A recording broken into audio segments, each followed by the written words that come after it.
ஆவியினால் தெரிந்தெடுக்கப்பட்டவர்கள், இயேசுவின் இரத்தத்தினால் கழுவப்பட்டவர்கள். சாத்தானுக்கு இனிமேல் உங்கள் மேல் உரிமை இல்லை. எல்லாமே இயேசு, எல்லாமே இயேசு, எனக்கு எல்லாமே இயேசு.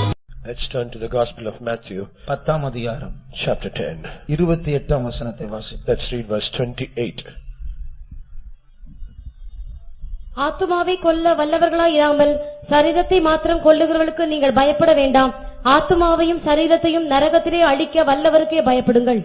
And fear not them which kill the body, but are not able to kill the soul, but rather fear him which is able to destroy both soul and body in hell. நான் சொல்ல போகிறதான சில காரியங்கள் மனதில் ஏற்றுக்கொள்ளக்கூடியதான சில காரியங்கள் கஷ்டமா இருக்கும். ஆகையால் நன்றாய் கவனித்து கேட்கும்படியாக வேண்டிக் கொள்கிறேன். Some things that I am going to share with you are not able to accept that, but however, please listen carefully what I say. சிறு பிள்ளைகளும் நான் உங்ககிட்ட நடுவுல கேள்வி கேட்பேன், பதில் சொன்னா பதில் சொல்ற ஆளுக்கு ஒரு price. Even the little children, I will ask question in the middle. People who answer my question, they will be given a prize. இந்த வசனத்தில் சொல்லக்கூடிய अनेक காரியங்கள் உண்டு, எல்லாவற்றையும் சொல்ல போகிறதில்லை. There are so many things that can be said of this verse, but I am not going to share all of them. இங்கே நரகம் என்கிற ஒரு வார்த்தை பற்றி வாசிக்கிறோம். Here we read about a term called hell. நரகம் தானே தமிழ்ல? பாதாளமா? நரகம். இந்த நரகம் என்கிறதான அந்த வார்த்தையை கவனிக்கும் போது இரண்டு விதமான நரகம் உண்டு. ஒரு மொத்தமாக ஒரு விரிந்த ஒரு கண்ணோட்டத்தில் பார்த்தால் இரண்டு விதமான நரகங்கள் உண்டு. When we see in this in a broad perspective of this term hell, there are two things hidden in that. ஒரு நரகம் பூமியினுடைய தாழ்விடங்கள், இந்த பூமிக்குள்ள இருக்கிறது. One hell, it is in the lowest part of this earth. இந்த பூமிக்குள்ள நெருப்பு உண்டு என்று எல்லாரும் அறிவார்கள்.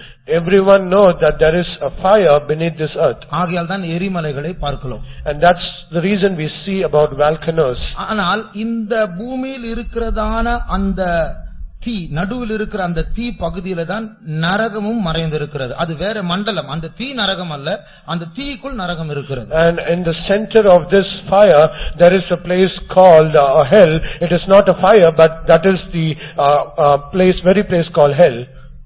பிலிப்பியர் 2ஆம் அதிகாரம், Philippians chapter 2. எல்லா முழங்கால்களும் இயேசு நாமத்திற்கு முன்பாக முடங்கும் என்று சொல்லப்பட்டிருக்கிறது. It is said every knee should bow down before the name of Jesus. 10வது வசனத்தை வாசியுங்கள். Let's read verse 10. இயேசுவின் நாமத்தில் வானோர் பூதலத்தோர் பூமியின் கீழானோருடைய முழங்கால் யாவும் முழங்கும்படிக்கும். இங்கே மூன்று கூட்டத்தாரை பார்க்கிறோம். Here we see about three groups of people. வானோர், the heaven, people on இருக்கிறவர்கள், and people who are in heaven. பூதலத்தோர், பூமியில் இருக்கிறவர்கள், the people on the earth and people on the earth. அதற்கு பிறகு மூன்றாவது என்ன? And nextly, what is the third thing? வாசிங்க. பூமியின் கீழானோர். பூமியின் கீழானோர் அது யாரு? And who are those people who are under the earth? வானத்துல இருக்கிறாங்க ஜனங்க, பூமியில இருக்கிறாங்க ஜனங்க, பூமி கீழே ஜனங்கள் இருக்கிறார்கள். அவருடைய முழங்கால்கள் இயேசுவை பார்த்து முடங்கும். There are people in heaven, there are people in earth, and there are people under the earth, and even their knees also should bow before Jesus. பூமியின் கீழே ஆட்கள் இருக்கிறார்கள். So there are people beneath the earth. அதுதான் நரகம். That is the place called hell. இன்றைக்கு நமக்கு தெரியாது, எத்தனையோ ஜனங்களை புதைக்கிறார்கள். சரீரம் பூமியில இருக்கிறது ஒரு கல்லறையில், ஆனால் ஆத்துமா கீழே போய் பாதாளத்திற்குள் போய் விடுகிறது. Even now today many people, they bury people in the sepulcher and they are in the ground, but they do not know that many people are in under the earth. இது போல எத்தனையோ வசனங்கள் உண்டு.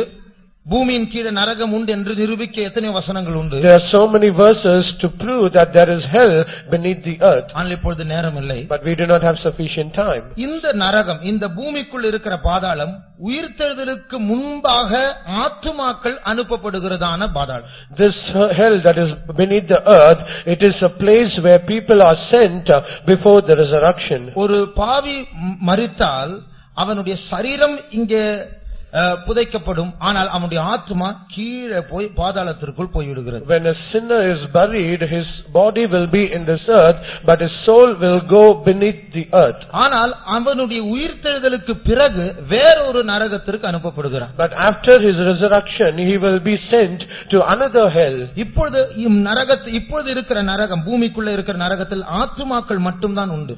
Now the hell that is beneath the earth, there are only people, their souls will be there. ஆனால் சில வருடங்களுக்கு பிறகு இயேசு ஒரு வெள்ளை சிங்காசனத்தில் உட்கார்ந்து மரித்த எல்லாரையும் நியாயம் தீர்க்க போகிறார். And after a few years, Jesus is going to be seated on a white throne and he is going to judge all the dead. அப்பொழுது இந்த பூமி நடுவில் இருக்கிற எல்லா கோடிக்கணக்கான நரகத்தில் இருக்கிற ஆத்துமாக்கள் எல்லாம் உயிர்த்தெழுந்து இயேசுவுக்கு முன்பாக நிற்க போகிறார்கள். And then all those people who are under the earth in their souls, they will be resurrected and they will stand before Jesus. அவர்களுடைய நியாய தீர்ப்புக்கு பிறகு அவர்களுக்கும் ஒரு சரீரம் கொடுக்கப்படும். And after they are judged, they will also be given a body. அந்த நியாய தீர்ப்புக்கு பிறகு அந்த சரீரத்தோடு கூட வேறொரு நரகத்திற்கு தள்ளப்படுவார்கள். அந்த நரகத்திற்கு பேர் தான் அக்கினி கடல். And along with their judgment, they will be given a body and they will be sent to another hell, that is a lake of fire. வெளிப்படுத்தல் 20 21 அதிகாரங்களை வாசித்தால் இதை பார்க்கலாம். We can understand this when we read Revelation chapter 20 and 21. ஆகையால் உயிர்த்தெழுதலுக்கு முன்னாடி ஒரு நரகம் உண்டு, உயிர்த்தெழுதலுக்கு பின்னாடி ஒரு நரகம் உண்டு, வேற ஒரு நரகம் உண்டு. There is a hell before the resurrection and there is another hell after the resurrection. இந்த உயிர்த்தெழுதலுக்கு பின்னாடி வரப்போகிற அக்கினி கடலை பற்றி தான் இப்பொழுது இந்த வசனம் மத்தேயு 10:28 நாம் வாசித்தோம். And this is what we read in Matthew's chapter 21 verse 28 about the lake of fire that is after resurrection. எப்படி தெரியும்? இது பூமிக்குள்ள இருக்கிற நரகம் அல்ல, இது இனி வரப்போகிற அக்கினி கடல் என்று எப்படி தெரியும்? How can we discern that this is not the hell that is beneath the earth, but it is the hell that is the lake of fire? எப்படி சொல்லலாம் சொல்லுங்க? How can we say that? ஆத்மாவையும் சரீரத்தையும் நரகத்திற்குள் தள்ள அதிகாரம் உள்ளவரை பயப்படுங்கள். அப்பொழுது இது சரீரமும் சேர்ந்து போகக்கூடிய ஒரு நரகம், அதுதான் அக்கினி கடல். Because it is said, fear him who can send both the soul as well as the body, and because only to that place we can send both. ஆகையால் இது இயேசு தன்னை பற்றி தான் சொல்லுகிறார். And Jesus is saying about himself, உன் சரீரத்தையும் ஆத்மாவையும் நரகத்திற்கு தள்ள எனக்கு அதிகாரம் உண்டு, என்னை பயப்படு. And I have all authority to send both your soul and your body to hell, so fear me. இப்போ நரகத்துக்கு போகிறவர்களுக்கும் உயிர்த்தெழுதல் உண்டு, அவர்களுக்கும் உயிர்த்தெழுதலின் சரீரமும் உண்டு. So all those people who go to the hell, they will also have a resurrection and they will also have a resurrected body. நான் இப்படி யோசித்திருக்கிறேன். I often used to think like this. பரலோகத்துக்கு போகிறவர்களுக்கு ஒரு மகிமையான நல்ல அழகான சரீரம் கொடுக்கப்படும், நரகத்துக்கு போகிறவர்களுக்கு என்ன சரீரம் கொடுக்கப்படும்?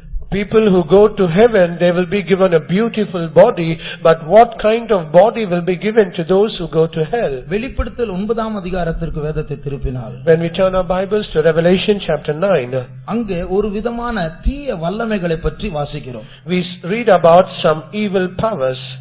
அந்த வல்லமைகளை, அதனுடைய உருவத்தை பற்றி வாசிக்கிறோம். We read about their form.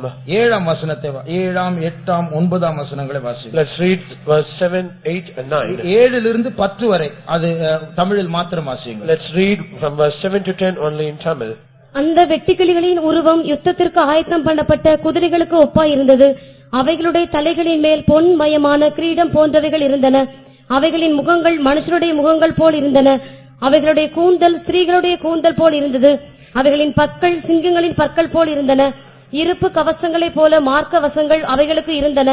அவைகளுடைய சிறகுகளின் இரைச்சல் யுத்தத்திற்கு ஓடுகிற அநேகம் குதிரைகள் பூண்ட ரதங்களின் இரைச்சலுக்கு ஒப்பாய் இருந்தன. அவைகள் தேள்களின் வாள்களுக்கு ஒப்பான வாள்களையும் அந்த வாள்களில் கொடுக்குகளையும் உடையவர்களாய் இருந்தன. அவைகள் 5 மாதம் அளவும் மனுஷரை சேதப்படுத்துவதற்கு அதிகாரம் உடையவர்களாய் இருந்தன. பாய்ஸ் கவனிக்கிறீங்களா? திடீர்னு கேள்வி கேட்ப, ஒரு தம்பி வீடு வரையறான், சரி, இப்போ இந்த உருவத்தை பாருங்க, இது ஒரு தீய சக்திகள். And when we see these forms, there are evil powers. பேரு வெட்டுக்கிளி, Name is locust. குதிரைகளை போல இருக்கிறார்கள். And they are in the form of an horse. முகங்கள் மனுஷ முகம். And their faces were like the faces of முடி men. ஸ்திரீகளுடைய முடி, And their hairs are like the hairs of women. பல்லு சிங்கத்தினுடைய பல்லு, And their teeth are like the teeth of a lion. Lalu தேளினுடைய wall. And their tails are like the tail of a scorpion. அதை யோசித்து பாருங்க எப்படி இருக்கும் அந்த உருவம். Just imagine how that form will be. வெட்டுக்கிளியை போல, குதிரையை போல, ஆணை போல, பெண்ணை போல, சிங்கத்தை போல, தேளை போல. And it is like the locust, like a face of man, like a lion, and like a woman or a man. இந்த ஆவிகள் உபத்திரவ காலத்தில் பூமிக்கு ரிலீஸ் ஆக போகிறது. And these spirits will be released in the period of tribulation. ஆனால் நாம் யோசிக்க வேண்டிய காரியம் என்ன தெரியுமா? But the thing that we have to consider is, இந்த அசிங்கமான உருவங்கள் ஒரு காலத்தில் அழகான தூதர்களா இருந்தார்கள். and all this terrible creatures, they were once like a beautiful angel. They were beautiful angels. They were beautiful angels. ஆனால் விழுந்த பிறகு இப்படி ஒரு பார்க்க முடியாத பயங்கரமான ஒரு உருவமாக மாற்றப்பட்டார்கள். But after they were fallen, they were changed like creatures who are very not very beautiful to look upon. இது போல நரகத்திற்கு தள்ளப்படுகிறவர்களுக்கு கொடுக்கப்படுகிற சரீரம் அப்படி பயங்கரமான சரீரமா இருக்குமோ? And I do think that will this be the same body God will give to them who go to hell. வெளிப்படுத்தல் 22ஆம் அதிகாரம், In Revelation chapter 22, 14ஆம் 15ஆம் வசனங்களை வாசியுங்கள். let's read verse 14 and 15. ஜீவ விருட்சத்தின் மேல் அதிகாரம் உள்ளவர்கள் ஆவதற்கும் வாசல்கள் வழியாய் நகரத்திற்குள் பிரவேசிப்பதற்கும் அவருடைய கற்பனைகளின்படி செய்கிறவர்கள் பாக்கியவான்கள்.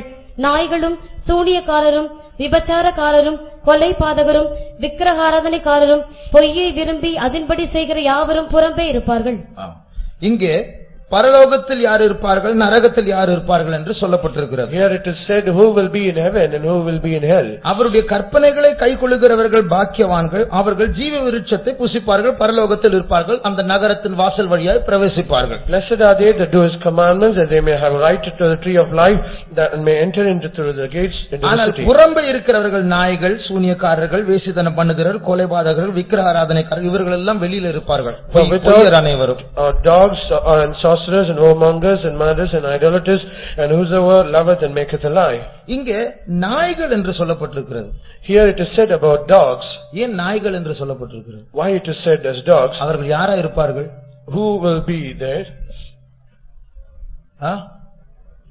பொதுவா நாம் யாரை நாயினா யாரை காட்டுகிறது? Generally to whom we'll say as dogs? பின்மாற்றக்காரரை காட்டுகிறது. People who are backslidden. ஏனென்றால் பேதுரு சொல்லுகிறார் நினைக்கிறேன், நாய் தன் வாந்தி பண்ணினதை மறுபடியுமாய் புசிக்கிறது. Because I think St. Peter says as the dog returneth to its vomit. அப்போ ஏன் இங்கே பின்மாற்றக்காரர் என்று சொல்லி இருக்கிறாமே, சூனியக்காரர் என்று சொல்லி இருக்கிறது, வேசித்தனம் செய்கிறவன் என்று சொல்லி இருக்கிறது, பின்மாற்றக்காரர் சொல்ல வேண்டியது நாய் என்று சொல்ல வேண்டும். And why it is said as sorcerers, whoremongers and murderers, and why it is not said as backsliders? இப்படிதான் என்று சொல்லவில்லை, ஆனால் சிந்திப்பதற்கு ஒரு காரியத்தை சொல்லுகிறேன். I do not say that it is so, but I make it a point to consider or think. ஒருவேளை ஆண்டவரை அறிந்து ஆண்டவரை விட்டு பின்வாங்கி போனவர்கள் அப்படியே நரகத்துக்கு போனால் அவர்களுக்கு கொடுக்கப்படுகிற சரீரம் நாயை போன்ற சரீரமா இருக்குமோ? If at all perhaps people have already accepted Jesus and they have backslidden and they go after the world, then will their body be like the body of a dog? நரகத்துக்கு போனா பேச முடியாது, நாயை போல குரைத்து கொண்டிருப்பார்கள். And when they get to hell they cannot speak, that they will bark like dogs. அப்படி இருக்குமோ என்ற ஒரு கேள்வி, இது क्वेश्चन மார்க் தான், அப்படிதான் என்று சொல்லவில்லை. I just say that will it be like this? It's just a question mark, but I do not say it shall be. ஆகையால் நரகத்துக்கு போனால் ஆண்டவர் யாரையும் அநியாயமாய் நரகத்துக்கு தள்ள மாட்டார். And God will not just cast people into hell like as it is. அதாவது ஒருவர் கேட்டார், நல்ல ஆண்டவர் ஏன் நரகத்தை படைக்க வேண்டும்? And once a person questioned saying, why a good God as he is created hell? அப்படி என்றால் ஒரு நல்ல அரசாங்கம் வந்தால் எல்லா ஜெயிலை அடைத்து விட வேண்டும். And if that be so, then if there is a good government, then every prisons should be closed. ஒரு ஜெயிலும் இருக்க கூடாது, நல்ல அரசாங்கம். And there should be no prison cells, that is a good government. எல்லா திருடர்களும் கொலைக்காரரும் ரவுடிகளும் ஊரை கெடுத்துக் கொண்டு இருப்பார்கள், யாரையும் ஜெயில வைக்க வேண்டாம், ஊர் ஊரு கெட்டு போயிடும். And every murderers and thieves and all people who do all evil things, they will be loitering in this earth, and the city shall be spoiled. பரலோகம் பாதுகாப்பா இருக்க வேண்டும் என்றால் பரலோகத்துக்கு மாறான சட்டங்களின்படி ஜீவிக்கிறவர்கள் தனியாய் ஒதுக்கப்படுகிற இடம்தான் நரகம். And if at all heaven should be preserved from all these things who walk in a strange way, so that heaven might be preserved, they are cast into a place called hell. ஆகியால் இப்பொழுது ஆண்டவர் சரீரத்தையும் ஆத்துமாவை பற்றியும் சொல்லுகிறார். So here the Lord says about both the soul and the body. நமக்கு எப்படி ஒரு சரீரம் ஒரு உருவம் இருக்கிறதோ நம்முடைய ஆத்துமாவுக்கும் ஒரு உருவம் உண்டு. As we have a form to our body, so also there is a form to our soul.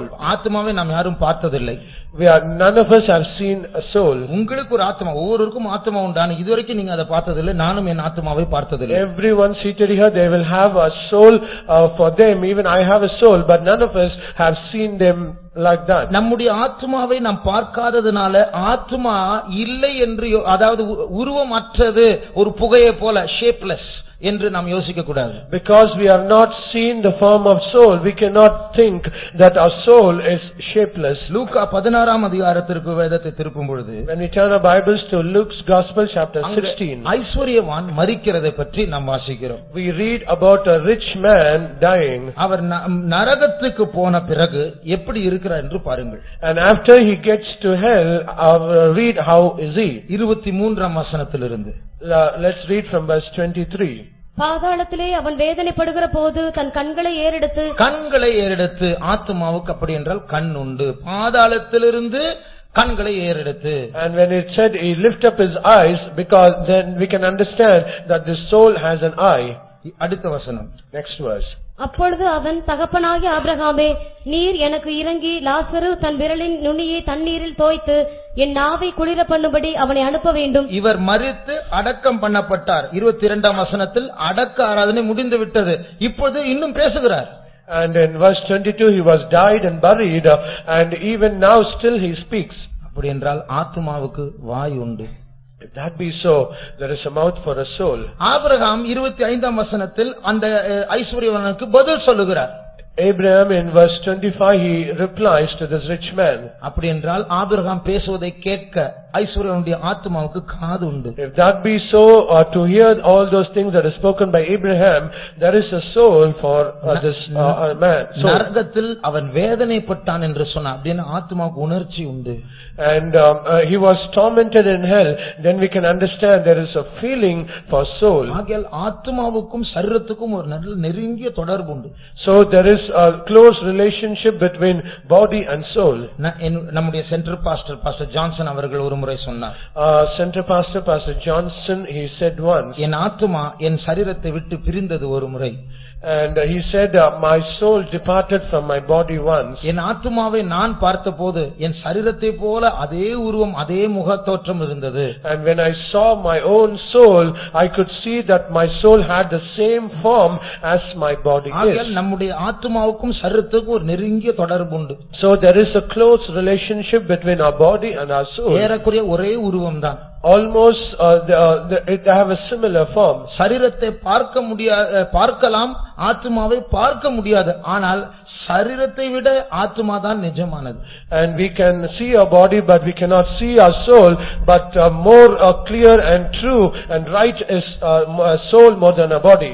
சரீரத்திற்கும் ஆத்துமாவுக்கும் பொதுவாய் காணப்படுகிற சில காரியங்களை வேதத்திலிருந்து நாம் பார்க்க போகிறோம். There are some common things that is between soul and body, and we are going to see in the scriptures. சரீரத்தை படித்து ஆத்துமாவை படிக்கலாம். We can read about our body, and during that process we can read about our soul. ஏனென்றால் நான் சொல்ல போகிற காரியங்கள் இரண்டுக்கும், சரீரத்துக்கும் உண்டு ஆத்துமாவுக்கும் உண்டு. Because all those things I am going to share, it is common to both body and soul. முதலாவது, firstly, சரீரத்திற்கு எப்படி பசி தாகம் இருக்கிறதோ ஆத்துமாவுக்கும் பசி தாகம் இருக்கிறது. as the body has hunger and thirst, so also the soul also have hunger and thirst. 63ஆம் சங்கீதம் 3ஆம் வசனத்தை வாசிப்போம். Let's read Psalm 63 verse 3. ஜீவனை பார்க்கிலும் உமது கிருபை நல்லது, என் உதடுகள் உம்மை துதிக்கும். முதலாம் வசனம். தேவனே, 63ஆம் சங்கீதம் முதலாம் வசனம். தேவனே, நீர் என்னுடைய தேவன், அதிகாலமே உம்மை தேடுகிறேன். வறண்டதும் விடாய்த்ததும் தண்ணீரற்றதுமான நிலத்திலே என் ஆத்துமா உம்மேல் தாகமாய் இருக்கிறது. என் ஆத்துமா உம்மேல் தாகமாய் இருக்கிறது. My thirsteth and longeth for thee. சரீரம் எப்படி தண்ணீரை கேட்கிறதோ ஆத்துமா தேவனுக்காக தாகமாய் இருக்கிறது. As the body thirsteth for the water, so also the soul it thirsteth for the living God. இதே ஆத்துமாவுக்கு பசியும் உண்டு. And for the same soul there is hunger. 107 சங்கீதம் 9 வசனத்தை வாசிங்க. Let's read Psalms 107 verse 9. அவருடைய கிருபை நிமித்தமும் மனுபுத்திரருக்கு அவர் செய்கிற அதிசயங்களின் நிமித்தமும் அவரை துதிப்பார்களாக. 8 வசனம். தவனமுள்ள ஆத்மாவை கர்த்தர் திருப்தியாக்கி பசியுள்ள ஆத்மாவை நன்மையினால் நிரப்புகிறார் என்று. பசியுள்ள ஆத்மா, He satisfied the hungry soul. இப்ப என்ன கஷ்டம் சொன்னாயே, இப்ப அதாவது நம்முடைய சரீரம் தற்காலிகமானது, அழிவுக்குரியது, டெம்பரரி தான், கொஞ்ச நாள் தான் இருக்க போகுது. ஆத்மா அழிவில்லாதது. ஆனா இந்த ஆத்மாவுக்கு நம்ம சாப்பாடு போடுறோமா? ஆத்மாவுக்கு தண்ணீரை கொடுக்கிறோமா? அதை பற்றி உணர்வு இல்லாம சரீர நன்மைக்கு மாத்திரம் பிழைத்துக் கொண்டு இருக்கிறோம். இதுதான் நம்முடைய வஞ்சகமே. And our body, it is temporal and it is perishable. We feed it, but we do not feed our soul, which also have a hunger and thirst. That is a great deception. அப்போ இந்த சரீரம், இந்த ஆத்மாவுக்கு இயேசு சொன்னார், நீதியின் மேல் பசிதாகம் உள்ளவர்கள் பாக்கியவான்கள். அது ஆத்மா பசி. And Jesus said, blessed are those who thirst for righteousness. That is the hunger of the soul. அதனால இந்த ஆத்மாவுக்கு பசியும் உண்டு, தாகமும் உண்டு. So for the soul there is hunger as well as thirst. இந்த சரீரத்தை போஷிக்கிறதை பற்றி நம்ம ரொம்ப கருத்தா இருக்கிறோம். ஆத்மாவை போஷிக்கிறோமா? But we are so much concerned to feed this body, but are we concerned about our soul? பசியுள்ள ஆத்மாவை ஆண்டவர் நன்மையினால் திருப்தியாக்குறார் என்று அவர் கொடுக்க மனப்பூர்வமா இருக்கிறார். புசிக்க மனப்பூர்வமா இருக்கிறோமா? And God is always desirous so that He might satisfy the longing soul with goodness, but are we ready to eat it? சங்கீதக்காரன் சொல்றான், என் ஆத்மா உமக்காக தாகமா இருக்கிறது. அப்படி ஒரு தாகம் நமக்கு உண்டா? The psalmist says, my soul thirsteth for thee. Do we have such a thirst within us? இல்லை என்றால் நம்முடைய ஆத்மா சாப்பிடாமல் குடிக்காமல் செத்து கொண்டிருக்கிறதா? Or in other words, is our soul without having food or water, is it dying? இப்பொழுது கேட்டுக்கொண்டிருக்கிற இந்த வார்த்தையும் நம்முடைய ஆத்மாவை போஷிக்கிற வார்த்தை. இதை உட்கொண்டு இதை தியானித்து நம்முடைய ஆத்மா ஆரோக்கியம் அடைகிறதா? Even this words that we are hearing also, it is a food to our soul. Is our soul eating it and feeding on that, and is it getting strengthened? இல்லை என்றால் ஒரு தத்துவத்தை கேட்கிறது போல, ஏதோ ஒரு கதை கேட்கிறது போல உட்கார்ந்து கொண்டு அப்படியே போய் விடுகிறோம். Or in other words, we are just seated here just hearing a philosophy or a tale and we just go as is. நான் காலேஜில் படிக்கும்போது, while I was studying in a college, சில பாய்ஸ் இருந்தாங்க, கூட படிக்கிற boys. They were my friends in my college. எல்லா சப்ஜெக்ட்டுக்கு ஒரே நோட்புக் தான். And for all subject there is only a single note. அந்த ஒரு சப்ஜெக்ட் முடிச்சோம்னா அது கீழ அந்த நோட்புக் அப்படியே எழுதிட்டே வரும். அப்போ எக்ஸாம் வரும்போது எதை படிப்பாங்க, எப்படி படிப்பாங்க? And one subject after it is over, the next subject will write it beneath that, and when exams are coming, what are we going to read? போல ஆத்மாவுக்கு ஒரு பசி இருக்கிறது என்று சொன்னால் அதற்கு ஜீரணிக்கிற ஒரு தன்மையும் உண்டு. And if we say that there is a hunger for a soul, and it is also having a nature to digest it. அந்த உட்கொள்ளுகிற ஆகாரம் ஜீரணமாக சரீரத்தில் ஜீரணமாகிறது போல ஆண்டவர் பல்லை தந்திருக்கிறார். அதை விழுங்க வேண்டும். அது வயிற்றுக்குள் போய் அது மற்ற ஜூஸஸோடு சேர்ந்து அது ஒரு லிக்விடாக மாறி நம்முடைய சரீரத்துடைய எல்லா அவயவங்களுக்குள் செல்லுகிறது போல ஆத்மாவின் ஆகாரம் முழு ஆத்மாவுக்கு பரவி செல்ல வேண்டும். அதற்கேற்ற பொறுப்புகளை நாம் எடுத்திருக்கிறோமா? And so that it might digest all the food that is given to that soul, it should have teeth and it should swallow it, and it should mix with all the chemicals in our body, and it should become a liquid, and it should digest it. But do we have that same concern for the soul? தேவனுடைய வார்த்தை நம்முடைய ஆத்மாவுக்கு ஆகாரமாய் மாற வேண்டும் என்றால் அதை கேட்டால் போதாது, அதை எழுத வேண்டும், அதை தியானிக்க வேண்டும், அதை பகிர்ந்து கொள்ள வேண்டும், அதிலிருந்து கிளை வெளிப்பாடுகளை பெற்றுக் கொள்ள வேண்டும். இப்படி ஒரு பிரயாசம் இருந்தால்தான் ஆத்மாவுக்கு அந்த வார்த்தை ஆகாரமாய் மாறும். So that the word of God might be digested in our life, and it should become a strength to our soul. We should write it down, we should meditate, we should share it, and we should also have sub-revelations on that. Then the soul can be strengthened. அடுத்தபடியாக எப்படி சரீரத்திற்கு வியாதி இருக்கிறதோ ஆத்மாவுக்கும் வியாதி உண்டு. And nextly, as a body has sickness, so also the soul also has its sickness. ஏசாயா 1 அதிகாரம் 5 6 வசனங்களை வாசிக்கும்போது When we read Isaiah chapter 1 verse 5 and 6, ஆண்டவர் இஸ்ரவேலினுடைய நிலவரத்தை அங்கே சொல்லுகிறார். God reveals the state of Israel there. வாசியுங்கள். இன்னும் நீங்கள் ஏன் அடிக்கப்பட வேண்டும்? அதிகமாய் விலகி போகிறீர்களே. தலையெல்லாம் வியாதியும் இருதயமெல்லாம் பலட்சியமுமாய் இருக்கிறது. உள்ளங்கால் தொடங்கி உச்சந்தலை மட்டும் அதிலே சுகமே இல்லை. அது காயமும் வீக்கமும் நொதிக்கிற ரணமும் உள்ளது. அது சீழ் பிதுக்கப்படாமலும் கட்டப்படாமலும் எண்ணெயினால் ஆற்றப்படாமலும் இருக்கிறது. இஸ்ரவேல் ஜனங்கள் மொத்த தேசத்தை பற்றிய ஒரு சூழ்நிலை கர்த்தர் சொல்கிறார். God gives the whole situation of the whole land of Israel.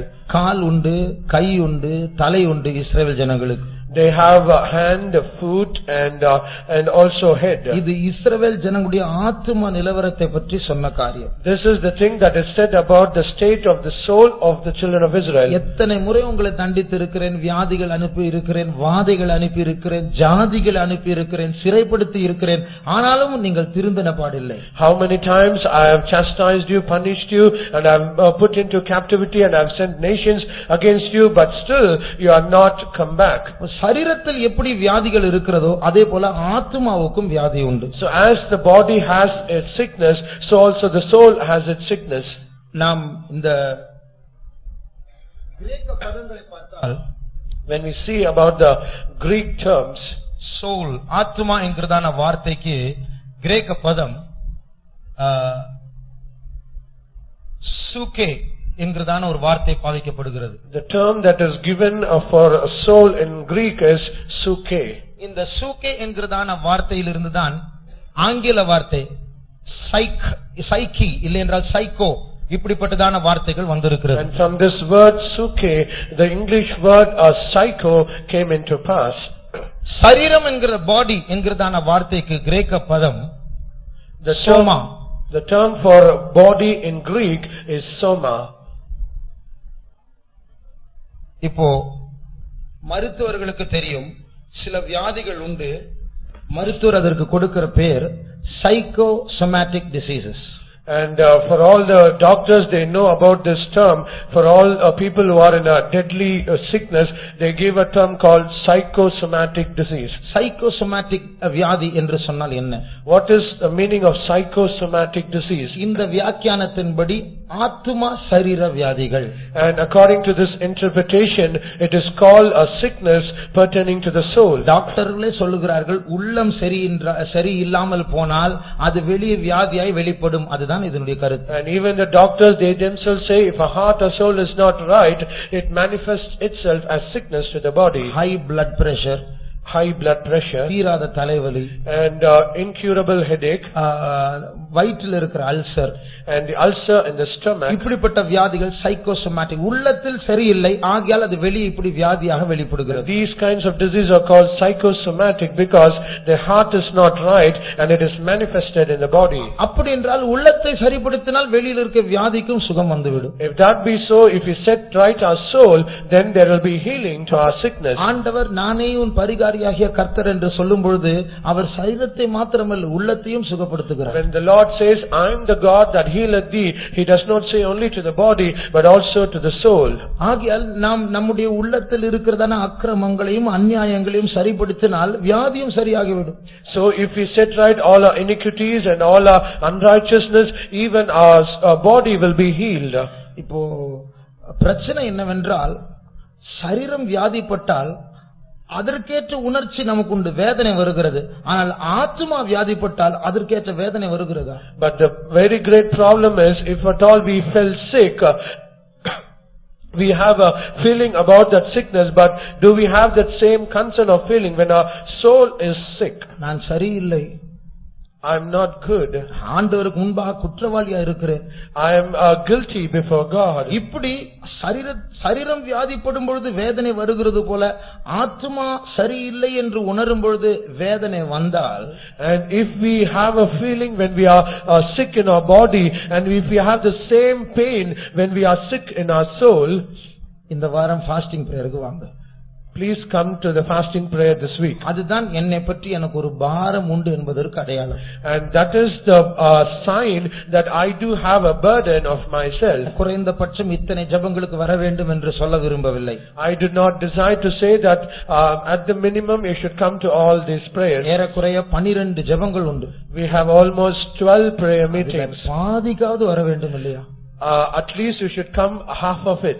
எப்படியாவது நேரம் எடுத்து நாம் வந்து விட வேண்டும். So somehow we should set aside time and we should come. என்றால் இதை விட்டு நாம் எங்கே போனாலும் அது சரீரத்தோடு சம்பந்தப்பட்ட காரியம். Because when we leave this and we go wherever it is just only pertaining to the body. இந்த ஆத்துமாவில் இருக்கிற வியாதியை சுகப்படுத்தக்கூடிய ஒரே ஒரு பரிகாரி நம்முடைய ஆண்டவர் தான்.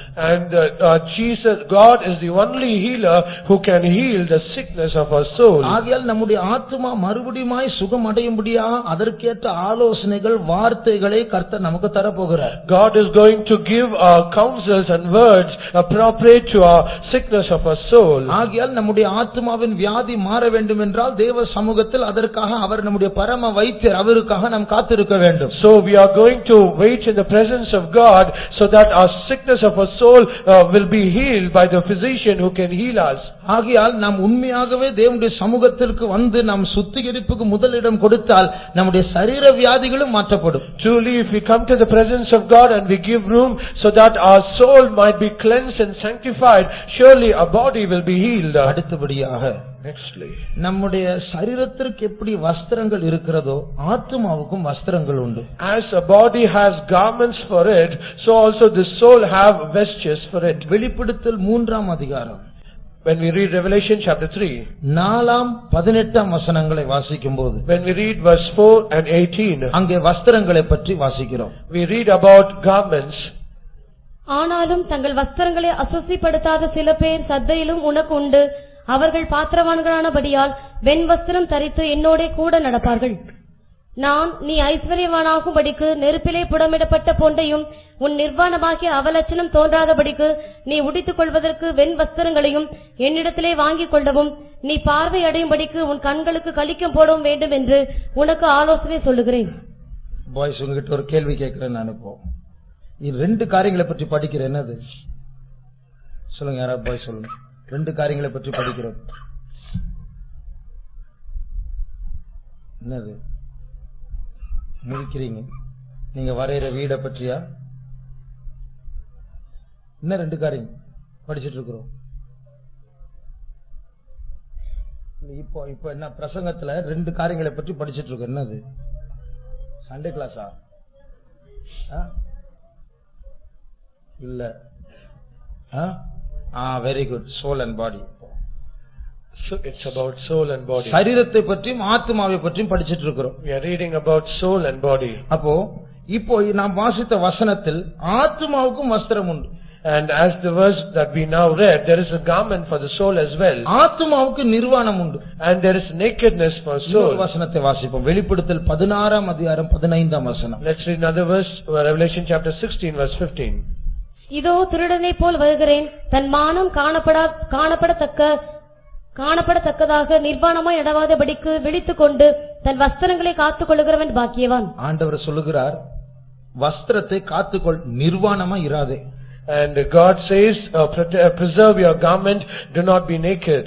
அப்படின்றால் நரகத்துல அந்த மறுரூபம் அடைந்த சரீரத்துல இருக்க போகிறவர்கள், அதாவது அவர்களுக்கு கொடுக்கப்பட்டதான அந்த அவலட்சணமான உயிர்த்தெழுதலின் சரீரம் நிர்வாணமா இருக்குமா? And if that be so, the body that is given to those people who are in hell, the garment or the body, will it be naked? நரகத்தில் வஸ்திரம் இல்லையா? Is there no garment in hell? அப்படி மற்றவர்கள் நம்முடைய வெட்கத்தை நாணத்தை பார்ப்பார்களா? And if it is that many others are going to see our nakedness, அதுதான் நரகமா? is that hell? அப்பொழுது ஆண்டவர் சொல்லுகிறார், உன் வஸ்திரத்தை நீ காத்துக்கொள். And God says, keep your garments. சில நேரத்தில் இப்படி சொப்பனத்தை பார்க்கிறோம் இல்லையா? அரைகுறையா வஸ்திரம் தரித்தவர்களாக, கிழிந்த வஸ்திரம் தரித்தவர்களாக, நிர்வாணமாக. அதனுடைய அர்த்தம் ஆண்டவர் வெளிப்படுத்துகிறார், ஆத்மா சரியில்லை, ஆத்மா வஸ்திரம் இல்லாமல் இருக்கிறது, அதை சரிப்படுத்த வேண்டும் என்று ஆண்டவர் உணர்த்துகிற சொப்பனங்கள். அது அப்படியே விட்டுவிடக் கூடாது. Sometimes we see dreams and visions that we are in a half garment or naked and with shattered garments. The meaning is God wanted to change our soul. There is something wrong in the soul. God wants us to correct it. இன்றைக்கு முழு உலகம் புறம்பாக எப்படி அழகா இருக்க வேண்டும் என்று விதவிதமான ஃபேஷன்ஸை கொண்டு வருகிறார்கள். As this world, so that they might be beautiful, they are bringing so many fashionable garments. புறம்பாக ஒரு மனுஷன் எப்படி அழகா இருக்கலாம் என்று யூகித்து பலவிதமான உடைகளை அவர்கள் உருவாக்குகிறார்கள். They imagine and they discern and how beautiful they can be outward. They design so much of these garments. Bible சொல்லுகிறது மனுஷன் புறம்பான உருவத்தை பார்க்கிறான், தேவனோ உள்ளத்தை இருதயத்தை பார்க்கிறார். But the Bible says a man looketh on the outward face, but God looketh the heart. யாராவது பாய்ஸ்க்கு தெரியுமா யார் சொன்னார், யார்கிட்ட ஆண்டவர் ஏசப்பா சொன்னார் அந்த வார்த்தை? ஏசப்பா இல்ல, ஆண்டவர் சொன்னார். மனுஷன் வெளிப்பிரகாரமான தோற்றத்தை பார்க்கிறான். Very good. ரெண்டு பாய்ஸ்க்கு பிரைஸ். உன் பேர் என்ன? சரி, நீ அப்புறமா ரூமுக்கு வாங்க, நீயும் அப்புறம் ரூமுக்கு. சரியா? அப்போ ஆண்டவர் இருதயத்தை பார்க்கிறார். So God seeth the heart. அப்போ நாமும் இருதயத்தை பார்க்க பழக வேண்டும். So we also should be exercised to see our heart. அப்போ நாம் இருதயத்தை பார்க்கும் பொழுது நாம் அதை அழகுபடுத்த முயற்சி செய்வோம். So when we see our heart, we will try to beautify it. அப்போ தேவன் அதைதான் அந்த இருதயத்தின் அழகை பார்க்கிறார். So God seeth the beauty of our heart. எத்தனையோ, அதாவது ஆயிரக்கணக்கான ஜனங்கள் மத்தியில வீடியோ கேமரா வச்சு அழகான ஜனங்கள்னு பிரபலமா இருக்கிறார்கள், செலிபிரிட்டிஸ் என்று சொல்லுவார்கள். And there are so many celebrities in this world. They keep themselves beautiful before all the video cameras and cameras. மனுஷர்கள் எல்லாம் போட்டோ எடுப்பாங்க, பேப்பர்ல வரும், மேகசின்ல வரும், ரொம்ப ஃபேமஸா இருப்பாங்க. ஆனா பரலோகம் தேவன் தூதர் எல்லாம் அவங்களை பார்த்தா கண்ணை மூடிடுவாங்க. And they will be photographed, they will come in all magazines and all medias, but the heaven will close their eyes so that they may not see them. ஏனென்றால் வெளியில் அழகு இருக்கலாம், உள்ளம் அவலட்சணமா இருக்கிறது. Because they are beautiful outward, but they are pathetic or not ugly inward. ஆகையால் தேவன் தரிசித்து பாராட்டக்கூடியதான ரசிக்கிற உள் அழகின் மேல் கவனம் வைத்து அதை பரிசுத்தத்தினால் அலங்கரிக்கிறவர்கள் அவர்கள் தான் ஞானிகள். And they are people who are wise, who like to beautify their inner beauty, having a desire that God wants them to be so. உள்ளத்தை எப்படி அழகாக்கலாம்? How can we beautify our soul? பைபிள்ல சில உள்ளத்தின் அழகை பற்றி சில காரியங்களே சொல்லப்பட்டிருக்கிறது. In the scriptures there are many things said about the beauty of soul. பரிசுத்தத்தின் அலங்காரத்தை பற்றி வாசிக்கிறோம். We read about the beauty of holiness. ஆங்கில மொழிபெயர்ப்பு beauty of holiness, பரிசுத்தத்தின் அழகு. And in English it is said as beauty of holiness. அப்ப நாம் பரிசுத்தமா இருந்தால் அதுல ஒரு அழகு உண்டு, அந்த அழகை ஆண்டவர் ரசிப்பார். And if we are holy, there is a beauty in that, and God desires and He sees that. சாந்த குணம் உள்ளவர்களே ஆண்டவர் ரட்சிப்பினால் அலங்கரிப்பாரா? He will beautify the meek with salvation. அப்போ அந்த ரட்சிப்பு ஒரு அலங்காரம் வேதத்தில் இருக்கிறது. And He will beautify the meek with holiness, and that there is beauty in that salvation. நம்முடைய ரட்சிப்பு தேவனுடைய பார்வையில் ஒரு அழகா இருக்கிறது. Our salvation is beautiful in the sight of God. உன் தகப்பன் வீட்டை நீ விட்டு விடு, அப்பொழுது உன் ராஜா உன் அழகில் பிரியமா இருப்பார். Forsake the house of your fathers, and then the king shall desire the beauty. அதனுடைய அர்த்தம் எல்லா பொது மக்கள் அனுபவிக்கிற உலக இன்பங்களை ஆண்டவர் சில காரியங்களை உனக்கு அது வேண்டாம், நீ எனக்கு சொந்தம், அதை விட்டு விடு என்று சொல்லும்போது அந்த பிரதிஷ்டையில் ஒரு அழகு இருக்கிறது, அதில் ராஜா நம்முடைய அழகில் பிரியமா இருப்பார். So when God says that we should forsake all the beauty and all the things that this world desires and try to beautify them, when we make a consecration, God desires that consecration, and that is beautiful in His sight. இப்படி நாம் கூட்டங்களுக்கு வரும்போது நம்முடைய வாழ்க்கை வாழும்போது மற்ற மனுஷர்கள் நம்முடைய அழகை பார்க்க வேண்டும் என்ற அந்த உணர்வோடு வாழ்ந்து கொண்டு இருக்கிறோமா புத்தி இல்லாதவர்களை போல? இல்லை என்றால் ஆண்டவருக்கு மனவாட்டியாய் மாற வேண்டும் என்று அவருடைய கண்கள் தயவு பெறும்படியாக அவர் என்னுடைய அழகை பார்க்கும்படியாக இந்த பூமியில் எளிமையான வாழ்க்கையை செய்து ஞானம் உள்ளவர்களை நடக்கிறோமா? Are we walking foolishly so that others might see our beauty and we are concerned so that we might beautify ourselves outward, or we are walking as wise so that God might desire our beauty and we try to beautify our inner soul? இந்த ஆத்மாவை பற்றியதான காரியங்களுக்கு முக்கியத்துவம் கொடுக்காமல் கவனம் செலுத்தாமல் சரீரம் நல்லா இருக்கணும் அதற்கேற்றபடி உடலை பேணுகிறவர்கள் அவர்கள் தான் மாம்சத்துக்குரியவர்கள் என்று வேதம் சொல்லுகிறது. And the Bible says all those people who are according to the flesh who try to have more concern about their body to beautify it rather than giving more importance to their soul. கடைசியாக எப்படி சரீரத்திற்கு ஒரு மரணம் இருக்கிறதோ ஆத்மாவுக்கும் மரணம் உண்டு. Finally, as there is a death to the body, so also there is a death to the soul. ஆனால் இந்த சரீர மரணத்திற்கும் ஆத்மா மரணத்திற்கும் வித்தியாசம் உண்டு. But there is a difference between the death of the body and the death of the soul. ஒரு சரீரம் மரித்தால் when a body dies, அந்த சரீரத்தை அசைத்தாலும் அடித்தாலும் அது அசையாது. where though we smite it and we shake it vehemently, nothing will happen to it. பேசினால் கேட்காது. They will not hear a voice. அது பார்க்காது. They cannot see us. அதுதான் சரீர சாவு. That is a bodily death. ஆனால் ஆத்மா சாகும்போது, but when soul dies, நான் சொன்னேனே ஆத்மாவுக்கு கண் உண்டு, காது உண்டு, வாய் உண்டு, எல்லா சரீரத்தை போல உறுப்புகள் உண்டு. And as I said, there is eye, mouth and ear for the soul, and as the body has its members, so also the soul has its members. எப்படி சரீரத்திற்கு இருதயம் வயிறு இருக்கிறதோ அதே போல ஆத்மாவுக்கும் வயிறு உண்டு, இருதயம் உண்டு. So also as the body has a belly and also a heart, so also the soul also has them both. விசுவாசிக்கிறவனுடைய உள்ளத்திலிருந்து ஜீவ தண்ணீர் உள்ள நதிகள் புறப்படும் என்று தமிழில் சொல்லப்பட்டிருக்கிறது.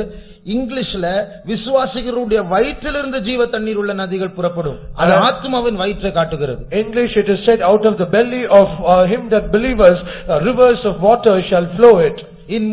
முழு இருதயத்தோடு தேவனாகிய கர்த்தரில் அன்பு கூறுவாயாக என்று சொல்லும்போது நமக்கு சரீரத்தில் ஒரு இதயம் உண்டு, அதை பற்றி சொல்லவில்லை. ஆத்மாவின் இருதயத்திலிருந்து நீ அன்பு கூறுவாயாக. When it is said thou shalt love the Lord thy God with all thy heart, it is not said about the heart that is in our body, but it is said about the heart that is in our soul. ஆண்டவர் மனுஷனுடைய உள்ளந்திரியங்களை ஆராய்ந்து பார்க்க என்று சொல்லப்பட்ட இங்கிலீஷ்ல Reigns, அது நமக்குள் இருக்கிறதான சிறுநீர் அகத்தை காட்டுகிறது, kidneys. And when it is said God shall see the faithfulness in our inward reins, it speaks about our kidneys. அதற்கு அத்தாட்சி உண்டு, அது இன்றைக்கு சொல்ல நேரமில்லை. And there are proofs for that, but I do not have time to say. சரீரத்தில் எப்படி உறுப்புகள் உண்டோ ஆத்மாவிலும் அப்படி உண்டு. As the body has its members, so also the soul has them. அதுபோல சரீரத்துக்கு எப்படி சாவு இருக்கிறதோ ஆத்மாவுக்கும் சாவு உண்டு. So also as the body has a death, the soul also has its death. ஆனால் ஆத்மா செத்தால் அது பேசும், அது கேட்கும், அது பார்க்கும். அப்படி என்றால் அந்த சாவு என்ன? But if the soul dies, it can speak, it can see, it can hear. But if that be so, what is that death? ஆத்மாவின் சாவு என்னவென்றால் தேவனிடத்திலிருந்து நித்திய பிரிவு, அதுதான் ஆத்மாவின் சாவு. When we say the death of the soul, it is that we have been separated eternally from our God. இனிமேல் நித்தியம் நித்தியம் நித்தியமாக தேவனை பார்க்க முடியாது. Henceforth we are not going to see our God for eternity to come. ஒரு சின்ன example நான் சொல்லுகிறேன். I like to give a small example. ஒரு வாலிபன் ஒரு சினிமாவை பார்த்து விட்டு என்று வைத்துக் கொள்ளுங்கள். Consider a boy, he sees a movie. அந்த சினிமா பார்க்க நேரத்தில் ஒண்ணுமே தெரியாது. At the time that he watches that movie, he does not feel anything. ஆனா அந்த சினிமாவை பார்த்து முடிச்ச பிறகு, but as soon as he completes his watching of the movie, ஒரு குற்ற உணர்வு வரும். he will have guilty in his soul. இதே போல எந்த பாவத்தை செய்தாலும், and so also whatever sin he does, ஒரு சண்டை போட்டு ஒரு கெட்ட வார்த்தை பேசும்போது, when he fights and he speaks a bad word, ஒரு பொய் சொல்லி ஒரு பாவத்தை மறைக்கும்போது, when he speaks a lie and tries to cover a sin, ஒரு லஞ்சத்தை கொடுத்து ஒரு காரியத்தை சாதிக்கும்போது, when he tries to accomplish a thing giving bribery, போகக்கூடாத இடத்திற்கு போய் மறைவான பாவங்களில் ஈடுபடும்போது, when he yields himself to secret sins in a place where he is not supposed to go, திருப்பி வரும்போது ஒரு குற்ற உணர்வு வருகிறது. when he comes back he is convicted. இயேசுவை ஏற்றுக்கொள்வாரா?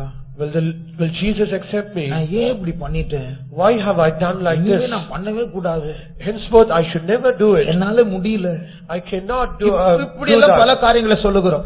And we do say like all these things. அப்போ தேவன் நம்மை விட்டு எங்கேயோ தூரமாய் போனது போல உணர்கிறோம். We understand, realize that God is very far away from us. செத்த குமாரனை போல அந்த ஆயக்காரனை போல தேவனை விட்டு தூரமா இருக்கிறது போல உணர்வோம். தலை தூக்க கூட பலன் இல்லை. And as the prodigal son and as the publican, they did not have a boldness to even lift up their heads. அப்படி உணர்ந்திருக்கிறவர்கள் கரங்களை உயர்த்துங்கள். All those who realize like that, lift up your hands.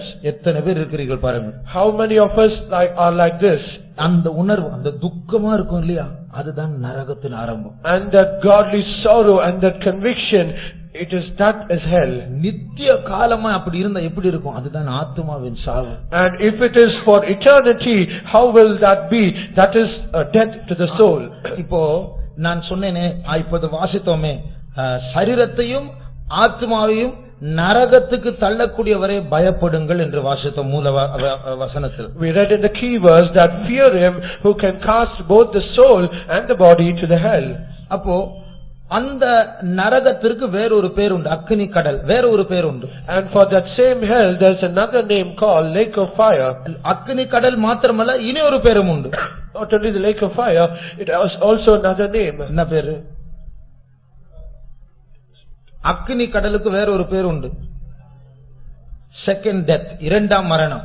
That is the second death. இப்போ யோசித்து பாருங்க, முதல் மரணம் ஆத்மா பிரிகிறது. First death is we separate our soul. ஆத்மா பிரிந்து பூமியின் தாழ்விடங்களுக்கு செல்லுகிறது, நரகம், பாதாளம். Soul is being separated from the body and goes to beneath the earth, that is hell. அங்கே உயிர்த்தெழுதல் வரைக்கும் அங்கதான் இருக்கணும். அங்கதான் வேதனை, ஐயோ ஐயோ ஐயோ, அழுகையும் பற்கடிப்பும். Till the point of resurrection they will have weeping and gnashing of teeth, saying oh and woe unto me. அப்போ அதற்கு பிறகு ஒரு உயிர்த்தெழுதல். And after that there is a resurrection. ஆத்மாவும் சரீரமும் சேரும்.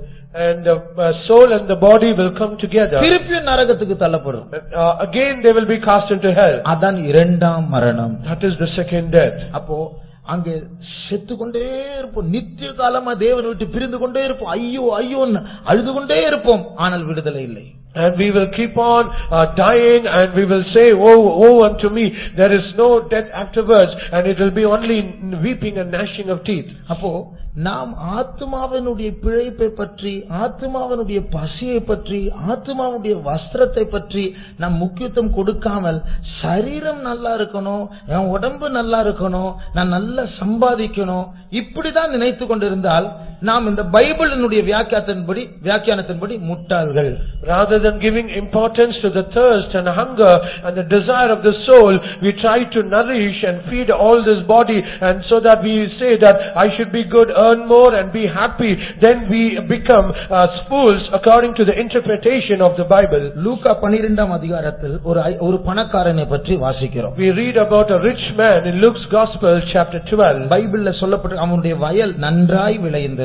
In the Bible it is said his field it flourished. அப்ப நல்ல பணம் வர ஆரம்பித்தது, நல்ல பிசினஸ் போயிட்டு இருக்கு. And he had a very good income and a very good business. திடீரென்று அவனுக்கு ஒரு சிந்தனை வந்து, நான் என்ன செய்யலாம், இவ்வளவு பணம் வந்து விட்டது, நான் என்ன செய்யலாம்? Suddenly he had a thought within himself saying, what shall I do by all these things? என்னுடைய பழைய சிறிய களஞ்சியங்களை இடித்து இதற்கு பதிலா பெரிய களஞ்சியங்கள், பெரிய barns, go down, store houses நான் கட்டுகிறேன். I am going to pull down all my barns and storehouses, and I am going to build a greater and a very huge barns and storehouses. என் தானியங்கள் எல்லாம் நான் சேர்த்து வைப்பேன். I am going to gather all my corn to that storehouses. அப்பொழுது என் ஆத்துமாவை பார்த்து இப்படி சொல்லுவேன். And then I will look to my soul and say like this, ஆத்துமாவே, अनेक வருஷங்களுக்கு நீ अनेक தானியங்களை சேர்த்து வைத்திருக்கிறாய். Oh my soul, you have gathered so much of grain and corn for so many years. ஆகையால் நீ புசித்து குடித்து பூரிப்பாயிரு.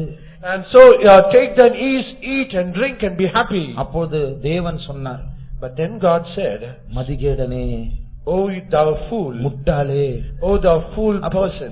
இந்த உவமைக்கு சில இங்கிலீஷ் பைபிள்ஸ்ல தலைப்பு என்ன தெரியுமா? The rich fool அப்படின்றது. The rich fool. And to this parable, in some translations of the English Bible, it is said as the rich fool. பணக்கார முட்டாள்.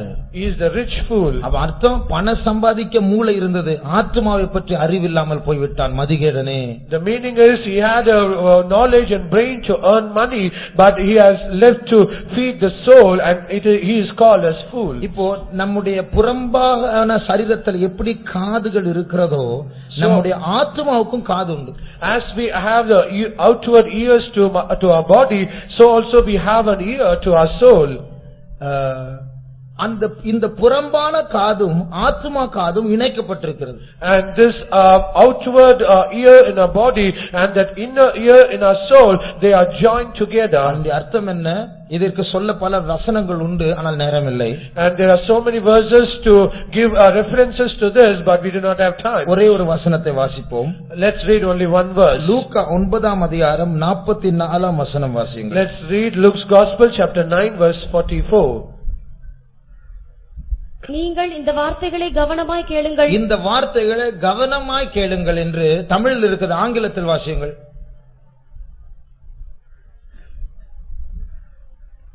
Let this saying sink down into your ears. என்ன இங்கிலீஷ்ல எப்படி இருக்கு தெரியுமா? நான் சொன்ன இந்த வார்த்தைகள் உங்களுடைய காதுக்குள் ஆழமாய் பிரவேசிக்கட்டும் அப்படின்றது. In English it is said, all those words that I say now to you, let it go sink down deep into your ears. எவ்வளவு ஆழமா போக முடியும் காதுக்குள்ள? How deep can it go to the ear? போற வரைக்கும் தான் போகும். இயேசு ஏன் சொன்னா இன்னும் காதுக்குள்ள ஆழமா போய்ட்டோம், அதுக்கு என்ன ஆழமா இருக்கு? It can go only to the extent of the depth of the ear, but Jesus said how deep it should go. அதனுடைய அர்த்தம் என்ன? இந்த காதுல கேட்டா போதாது, ஆத்துமா காதுக்குள்ள போட்டும். The meaning is not only we should hear from this outer ear, it should also go sink deep down to our inner soul or the ear of our soul. இதனால்தான் அடிக்கடி பைபிள்ல இருக்கிறது, கர்த்தருடைய ஆவியானவர் சபைகளுக்கு சொல்லுகிறதே, காதுள்ளவன் கேட்க கடன். எல்லாருக்கும் தானே காது இருக்கு, காதுள்ளவன் கேட்க கடன் என்று ஏன் சொல்லப்பட வேண்டும்? And that is what it is again and again said in the book of Revelation, he that hath ear, let him hear what the Spirit saith to the churches. Everyone has the ear, then what is this ear that the Lord speaks? அர்த்தம் என்ன? வெளியில எல்லாருக்கும் காது இருக்கு, ஆத்துமா காது கேக்குதா? The meaning is everyone have their outer ear, but do we have an ear to hear those words in the ears of our soul? மத்தேயு 13ஆம் அதிகாரம் 13ஆம் வசனத்தை வாசிக்கும்போது, when we read Matthew's Gospel chapter 13 verse 13, அவர்கள் கண்டும் காணாதவர்களாயும் கேட்டும் கேளாதவர்களாயும் உணர்ந்து கொள்ளாதவர்களாயும் இருக்கிறபடினால் நான் உவமைகளாக அவர்களோட பேசுகிறேன். கண்டும் காணாதவர்களாய், அது என்னது? therefore I speak because they seeing they see not. கேட்டும் கேட்காதவர்களாய், அது எப்படி? அது முரண்பாடா இருக்கிறது. And it is something that is contrary when they say hearing they hear not. கண்டும் காணாதவர்கள் என்று சொன்னால் சரீர கண்கள் பார்க்கிறது, ஆத்மா கண்கள் பார்க்கவில்லை. When we say seeing they see not, it is meant that they can see out by their outer eyes, but they cannot see in their eyes of the soul. பிரசங்கத்தை சரீர காதுகள் கேட்கிறது, ஆனால் ஆத்மா காதுகள் கேட்கவில்லை. They are able to hear the sermon in the outer ear of their body, but their ears of their soul it is not able to hear. புறம்பான ஐம்புலன்கள் இருக்கிறது, அதை வைத்து என்னமோ நடக்குது, ஆனால் ஆத்மாவுக்குள்ள ஒன்றும் பிரவேசிக்கிறதை, உள்ள போகிறதெல்லாம் மரணம் தான். And there are something happening in the five senses of a body, but there's nothing happening in our soul, and that is death. ஆண்டவர் உவமைகள் மூலமாய் பேசும்பொழுது சிலர் அவரிடத்தில் கேட்ட, ஏன் ஆண்டவர் இப்படி மறைச்சு பேசுறீங்க, ஓபனா பேசுறீங்க, கதைகளை சொல்லி யாருக்கும் புரியலையே? And when Jesus spoke to all the people in parables, the disciples asked, Lord, why do you always speak in parables and speaking only in secret and covering them? We are not able to understand it. அப்பொழுது இயேசு சீஷர்களிடத்தில் சொன்னார், இதனுடைய வியாக்கியானம் உங்களுக்கு அருளப்பட்டது, அவர்களுக்கு அருளப்படவில்லை. உங்களுக்கு புரிய வேண்டும், அவர்களுக்கு புரிய கூடாது, ஆகையால் தான் இப்படி பேசுகிறேன். But Jesus replied to them saying, the interpretation of all these parables are given to you so that you might understand, but it should not and it cannot be given to those people, and that's the reason they cannot understand it. காதுள்ளவன் கேட்க கடவன் என்று சொன்னால் என்ன? What is the meaning that when he says he that hath an ear let him hear? இப்பொழுது ஏறக்குறைய ஒரு 50 நிமிஷம் நிமிஷம் நான் பேசிவிட்டேன்.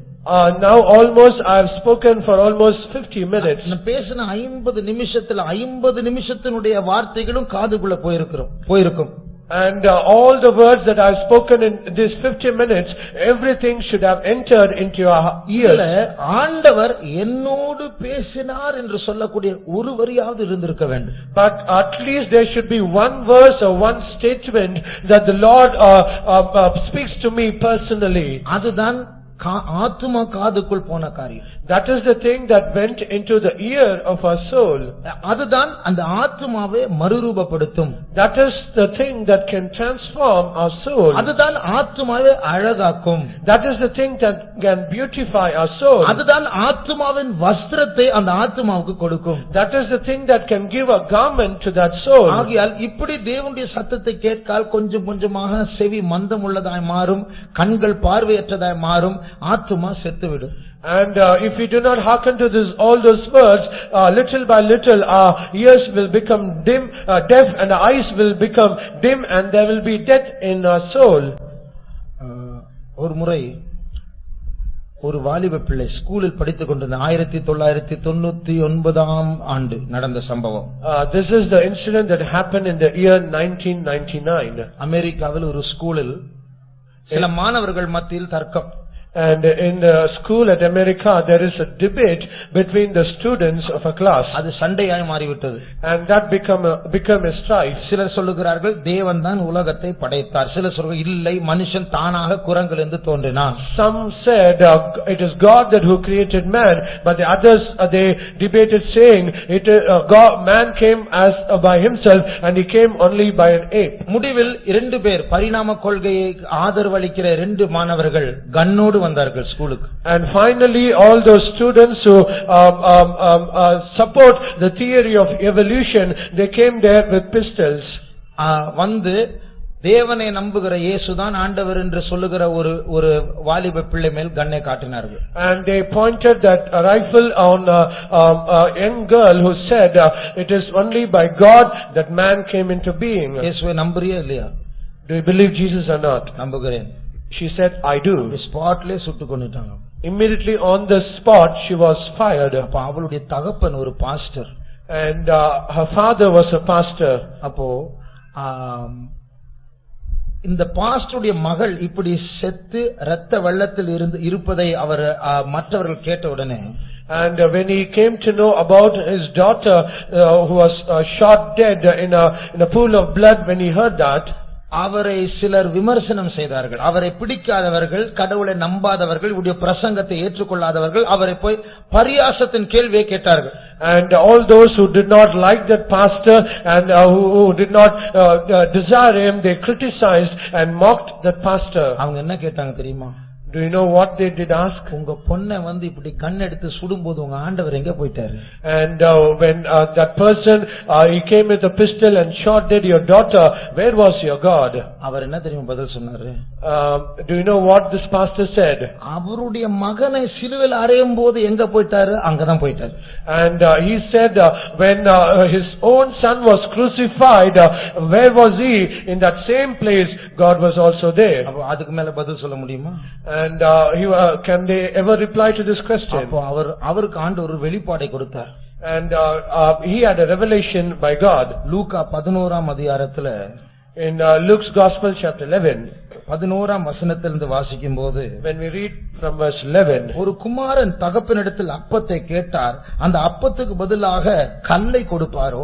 If a son asks a bread to a father, will that father give a bread instead of stone instead of bread? மீனை கேட்டால் சர்ப்பத்தை பாம்பை கொடுப்பானோ? Will he give when he asks a fish, will he give a serpent? முட்டையை கேட்டால் தேளை கொடுப்பானோ? When he asks an egg, will he give a scorpion? இப்படி உங்களுடைய தீமையான பிதாக்களுக்கு நல்ல வெகுமதிகள் கொடுக்க அறிந்திருக்கும் போது, நீங்கள் என்னிடத்தில் நன்மையானவைகளை கேட்கும்போது, பரிசுத்த ஆவியை கேட்கும்போது நான் கொடுக்காமல் இருப்பேனா? If then being evil know how to give good gifts unto your children, how much more shall your heavenly Father give the Holy Spirit to them that ask him? இந்த வசனத்திலிருந்து இந்த சம்பவத்தின் மூலமா ஆண்டவரோடு பேசினாராம்.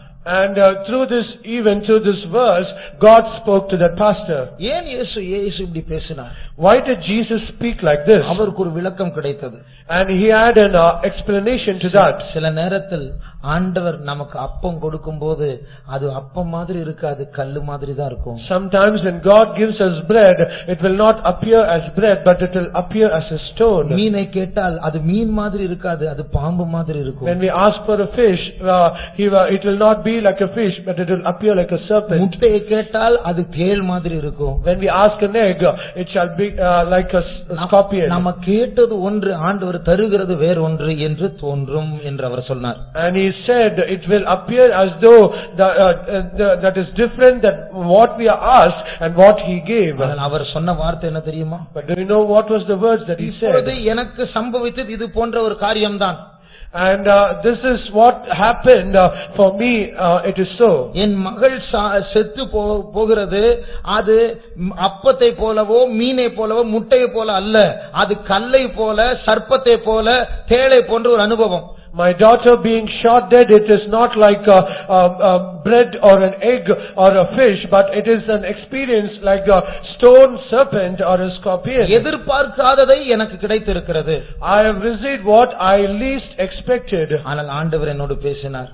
But God spoke to me. இது கல்லை போல தோன்றலாம், அது சர்ப்பத்தை போல தோன்றலாம், அது பாம்பு, அது தேளை போல இருக்கலாம், ஆனால் நீ என்னை விசுவாசிப்பாய் என்றால் காதுள்ளவன் கேட்க கடவன் என்று சொல்லப்பட்டிருக்கிறதே, உன் காதுகளை திறந்து கேட்டால், உன் கண்களை திறந்து பார்த்தால், இந்த கல்லுக்கு பின்னாடி, இந்த பாம்புக்கு பின்னாடி நீ அப்பத்தை, முட்டையை, நீ மீனை பார்க்கலாம் என்று சொன்னார். He said, if you seeing all this experience of being a stone or a serpent and scorpion, if you have that ear that could hear from your soul, then behind this stone, serpent and scorpion, you can see all this bread, fish and an egg. அப்போ ஆண்டவர் சொன்னார் அவர்கிட்ட, இது உனக்கு ஒரு சாபம் மாதிரி இருக்க, எத்தனையோ பேர் கேள்வி கேட்க கூடிதான் ஒரு தீமை மாதிரி இருக்கலாம், ஆனால் நீ என்னை நம்புவாய் என்றால் உன் கண்களை நான் திறப்பேன், இதில் ஆசீர்வாதம் இருக்கும் என்று கர்த்தர் சொன்னார். It might appear that it is a curse and God has forsaken you. It might appear to others, but if you believe and if you could open your ears of your soul, then that shall be a good to you. அந்த பிள்ளையுடைய அடக்காராதனை நடக்கும்போது, and when the daughter's burial service was conducted, அந்த அடக்காராதனை நடத்துகிற pastor சொன்னார், and the pastor who conducted that burial service, இந்த நேரத்தில் இந்த பிள்ளை பிடித்துக் கொண்டிருந்ததான தீபத்தை ஏற்றுக்கொள்ளவும் ஓட்டத்தை ஓடவும் ஆயத்தமா இருக்கிற வாலிபர்கள் எத்தனை பேர் என்று கேட்டார். And he challenged and he asked all the youths that gathered there, who can hold and continue the lamp that was lit by this young woman. அந்த அடக்காரனை நடந்து கொண்டிருக்கிற அதே நேரத்தில், and at the same time this funeral service was being conducted, ஒரு வாலிபன் தன்னுடைய வீட்டில், அவனுடைய வீட்டில் துப்பாக்கி எடுத்து தன்னுடைய சொந்த நெற்றியில் தற்கொலை செய்யும்படியாக வைத்தார். And at the nearby house a young man, he took his pistol and he was about to commit suicide. அந்த கேள்வி கேட்கப்பட்ட உடனே டிவியில் அதை பார்த்து கொண்டிருக்கிறார். And as soon as this question was asked, he was viewing this in a television. இந்த பிள்ளை ஒரு சில வருஷம் இயேசுனுடைய விளக்கை எடுத்து அவள் ஓட்டத்தை தைரியமாய் ஓடினாள். அவள் சார்பாக, அவளுக்கு பதிலாக எத்தனை பேர் இந்த விளக்கை எடுத்துக்கொண்டு ஓட ஆயத்தமா இருக்கிறீர்கள், கரங்களை உயர்த்துங்கள் என்று அந்த பாஸ்டர் கேட்டார். And this pastor asked, this young woman, she lived for Jesus and she lit the lamp and she died for Jesus. Who can ever on her behalf live for Jesus and continue a race that she has already set? அதை கேட்ட உடனே அந்த துப்பாக்கியை தன் நெற்றியில் வைத்த அந்த வாலிபன் அந்த துப்பாக்கியை விட்டு கரங்களை உயர்த்தினான். And as soon as this young man heard all these words of the pastor, immediately he put down the pistol that was in his hand and he lifted up his hand. இது போல அந்த ஒரு சிறுமியினுடைய மரணத்தின் மூலமா எத்தனையோ ஆசீர்வாதங்கள் வந்தது. And like this, by the death of this young little girl, there were so many blessings came in. காதுள்ளவன் கேட்க கடவன். He that hath ear, let him hear. நம்முடைய கண்களை மூடுவோமா? Let us close our eyes. கர்த்தர் நம்மோடு பேசிக் கொண்டிருக்கிறாரா? Is God speaking to us? நம்முடைய ஆத்துமாவுக்கு ஆகாரம் போய் கரெக்டாக போய் சேருகிறதா? Is there correct food that is reaching to our soul? என் ஆத்துமா ஆண்டவருக்காக தாகமாய் இருக்கிறதா? Is my soul thirsted for the living God? இல்லை என்றால் சரீர பிழைப்புக்காக அந்த பணக்கார முட்டாளை போல நாம் ஏதோ ஒரு காரியம் நம்ம காரியம் நடக்க வேண்டும் என்று வாழ்ந்து கொண்டிருக்கிறோம். Or are we living like that rich fool who just was concerned only about their material needs? பரலோகத்தில் எத்தனையோ ஆத்துமாக்கள் பத்திரமாய் போய் சேர்ந்து விட்டார்கள். Many souls have reached into heaven safely. இன்றைக்கு நரகத்தின் அழுகை என்ன தெரியுமா? Do you know what is the weeping of hell today? ஐயோ நான் தப்பு பண்ணிட்டேன். Oh, I've committed a grave mistake. இதை பிழைக்கும் போதே ஜீவன் உள்ளவர்களா இருக்கு பூமியில் இருக்கும் போதே சொல்லி இருக்கலாமே. But it could have been said while you were yet alive in this earth. அப்போ பெருமை பிடிவாதம். Those days you are pride and you are stubborn. அதெல்லாம் நீங்க சொல்ற சுவிசேஷம் எல்லாம் கேட்க முடியாது. And we cannot hear all your gospel. உன் இயேசு எல்லாம் நான் நம்ப முடியாது. I cannot hear all your Jesus. நீ மதம் மாற்றாதே. Do not convert. ஆனா இப்போ ஐயோ எனக்கு தெரியல, நான் தெரியாம செஞ்சிட்டேன், நான் தப்பு பண்ணிட்டேன். But now they are lamenting, say, oh, I have done without my knowledge and I have done a grave mistake. நாம் இன்னும் சாகவில்லை பிரியமானவர்களே. Beloved, we are not yet dead. நாம் போய் அவர்களை போல முட்டாள்களை போல நாம் தப்பு பண்ணிட்டேன்னு அங்க போய் புலம்ப கூடாது. We should not go there and lament say like those fools going there into hell. நான் தப்பு பண்ணிட்டேன் என்று சொல்லும்படி ஆண்டவர் 6 நாட்கள் உபவாச நாட்களை தந்திருக்கிறார். God has given 6 days of fasting prayer so that we might confess that we have done a great mistake. மனம் திரும்பி ஆண்டவரிடத்தில் நெருங்கும்படி இனி ஒரு சந்தர்ப்பத்தை கர்த்தர் தருகிறார். God has given an opportunity so that we might repent and come back to God. சபைகளுக்கு ஆவியானவர் சொல்லுகிறதை காதுள்ளவன் கேட்க கடவன். He that hath an ear, let him hear what the Spirit of God saith to the churches. இப்பொழுது நான் முழங்கால் படிட்டு ஒரு சிறிய ஜெபம் செய்யலாமா?